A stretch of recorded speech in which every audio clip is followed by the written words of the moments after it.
What's up guys, Assalamualaikum dan salam sejahtera kepada korang semua yang sudi menonton Saja Sembang. Aku Faizuan. Episod kali ini tentang KWSP, okay, yang mana kita masih lagi menunggu kenyataan rasmi daripada pihak KWSP sendiri untuk memberi kata putus, adakah golongan sasar yang dimasukkan ataupun dibentangkan oleh Kementerian Kewangan ketika Belanjawan 2021 itu dipadamkan atau diteruskan ataupun ditambahkan. Okay? Sebab itulah aku nak ceritakan dalam topik ini, nak bincang dengan korang juga. Okay? Yang mana kenyataan media pada semalam, iaitu 9 November, dia sedang diperhalusi dan menambah baik kemudahan pengeluaran tambahan seperti yang telah dimaklum semasa pembentangan Belanjawan 2021 baru-baru ini. Okey, kenyataan media ni semalam. So sekarang ni kita sedang menunggu dan tunggulah keputusan rasminya. Cuma kerajaan sepatutnya ceritalah keadaan sebenar. Okey. Satu, kenapa tak boleh langsung? Okey, ataupun kenapa sikit je? Kenapa tak boleh keluar semua? Okey. Semalam aku ada tengok daripada page Tengku Zafrul, bernama jugalah. Okey, dia ada share kan. Ada satu petikan yang aku ada baca tentang adakah pihak kerajaan rasa macam orang kata bimbang jika pengeluaran wang yang orang kata one off terus ni akan membuatkan rakyat akan gunakan duit ini sewenang-wenangnya. And then dia kaitkan dengan situasi yang sebelum ini, yang mana mereka telah dapat GKP iaitu 3,000. Itu sebenarnya tidak memberi impact sebenarnya, kesan negatif. Sebab apa? Kebanyakan rakyat ambil inisiatif untuk melancong di dalam negara kita. So inilah menaikkan lagi sebenarnya ekonomi. So from this statement, kalau macam kerajaan still bimbang lagi, rakyat akan belanja sewenang-wenangnya, sedangkan benda ini sebenarnya akan memberi kesan positif juga kepada ekonomi. Aku bukannya pakar ekonomi, tapi dari segi kelogikannya, yang mana video-video aku sebelum ini aku ada maklumkan pasal ekonomi, pasal apa lagi, isu-isu bagaimana kita nak naikkan ekonomi siapa dulu. Mestilah naikkan ekonomi bawahan dulu. Bila kita dah support bawah, automatically orang bawahan ni dia akan beli daripada pembekal-pembekal daripada pihak-pihak yang middle dan atasan. So semua akan dapat impact dia. Kalau macam dia naikkan ekonomi yang atasan dahulu, so ini akan memberi kesan kepada orang bawahan lah. Maksudnya tak boleh dah beli. Naikkan ekonomi atas, jual, tapi mahal tak boleh juga. So sebab itulah naikkan ekonomi yang bawahan dulu. So from that statement yang semalam ada maklum, ini tidak menjadi isu utama lah. Tapi melainkanlah kalau macam government still lagi memikirkan soal ini. Dan satu lagi aku nak kaitkan dengan isu pasal kenapa kerajaan berkeras jugalah. Kenapa? Satu sebabnya duit KWSP kita yang kita tahu bukan sahaja untuk disimpan kat situ je. Kalau macam dekat bank, aku bagi tahu korang, kalau kat bank kita simpan saja, benda tu tak ada impact apa. Mestilah kita dah nak ada keuntungan. Bank pun nak ada keuntungan. Betul.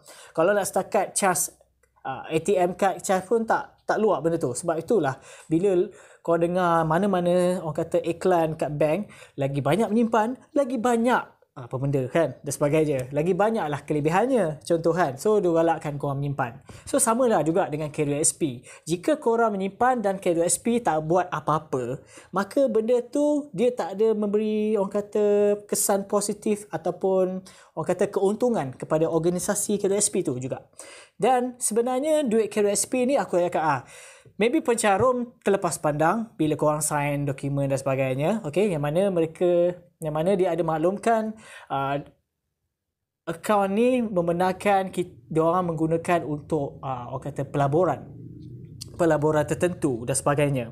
Yalah kita dah sign, siapa nak baca dokumen panjang lebar, betul tak? Sebab itulah aku rasa bila rakyat tak tahu dan ada rakyat tahu, dia buat tahu, bila dah rakyat semuanya tahu, maka benda ni akan memberi kesan buruk lah kepada KWSP sendiri. Dan juga kerajaan. Dia akan marah lah. Asal guna duit aku untuk pelaburan bla bla bla, padahal dia dah ada kebiasaan dan sebagainya lah. Tapi benda ni itulah, ni aku ceritakan bukan aku just nak kata menangkan government atau KSP, tapi ini just informasi saja. Okay, so bila dah buat pelaburan, maka adalah keuntungan kat situ. Bila dah ada keuntungan, so kita pun adalah dapat sedikit dividen. Tapi aku tak puas hati bila dividen sikit sangat. Kalau KSP ni, diorang dapat untung-untung. Actually tak ada. Okay, tapi tu ada juga tu. Okay, dan sebab itulah aku cakap. So diorang ada melabur kepada orang kata equity yang mana diorang select dan ada peratusan dia tertentu. Okay, diorang bahagikan. So kalau korang tengok kat situ, okay, bila ada pengeluaran dari segi akaun satu, okay, peruntukan dia contoh ada berapa ratus bilion, okay, and then digunakan berapa bilion untuk diagih-agihkan ke semua, dilaburkan ke semua organisasi-organisasi tertentu. So ini memberi kesan kepada mereka lah.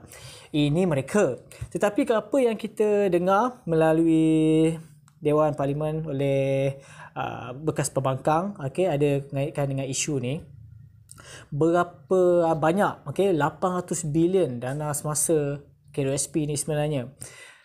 Dan kita hanya nak keluar 40 ke 50 bilion. Lebih kurang macam tu. So gap dia terlalu banyak. So ini yang pihak pembangkang pun orang kata mengetengah-tengahkan isu ni. Okay, macam bagi je lah. Buat apa nak ni dan sebagainya. Banyak macam isu. So sebab itu bagi aku pun sebagai pencarum, aku nak duit aku juga. Okay, nak tunggu hari tua bila lagi. Tapi aku pun nak merasalah juga akaun satu tu yang orang kata selepuk macam tu. Cuma government tak payah risaulah apa yang kita nak buat dengan duit kita. Okay, at least apa yang kita lakukan itu sebenarnya memang untuk membeli. Tetapi itu bergantung kepada orang kata pencarum-pencarum di luar sana lah. Okay, nak beli apa ke, nak beli apa. Tapi dia akan naikkan ekonomi negara juga. Okay, bila tak ada orang kata sistem workflow soal jual beli ni, bila tak ada, so benda ni akan lose kat situ. So kerajaan ekonomi pun akan down. Okay, sebab itulah ada certain orang di luar sana ataupun pakar-pakar yang tertentu ada maklumkan kita perlu ada orang kata cash flow. Susah agak sebab bukan workflow, cash flow. Okay, cash flow dalam negara kita ni. Maksudnya jual beli, kita beli ni, rakyat beli. Mesti ada benda tu. Kalau tak ada, putus, tak ada jual beli, ekonomi pun akan problem lah. Itu je lah aku nak share pada topik pada hari ni dah. So aku harap kita doakanlah yang terbaik. Harapkan keputusan ini mendapatkan orang kata peluang keemasan kita sebagai rakyat Malaysia. Okay, dan aku tak nak balah apa pun. Aku harapkan benda yang positif adalah, okay, kita bincang ni pun, aku keluarkan pendapat aku ni pun secara positif. Okay, supaya kita sama-sama berdoakan je lah. Itu je jalan penyelesaian yang baik. Okay, doakan supaya kita dapat manfaatnya sama-sama. Okay, so itu saja perkongsian aku dalam episod kali ini. Diharap sedikit sebanyak memberi info dan maklumat tentang perkara ini. So bagi korang yang belum subscribe channel aku Saya Sembang, please klik button subscribe. Mana kau tekan, kau nampak button subscribe tu, kau tekan je lah. Mana kau nampak button lonceng tu, kau tekan notification tu supaya kau akan dapat notifikasi setiap kali aku upload video-video yang terbaru. Okay, so itu saja. Jumpa lagi di episod yang akan datang. Aku Faizwan. Assalamualaikum.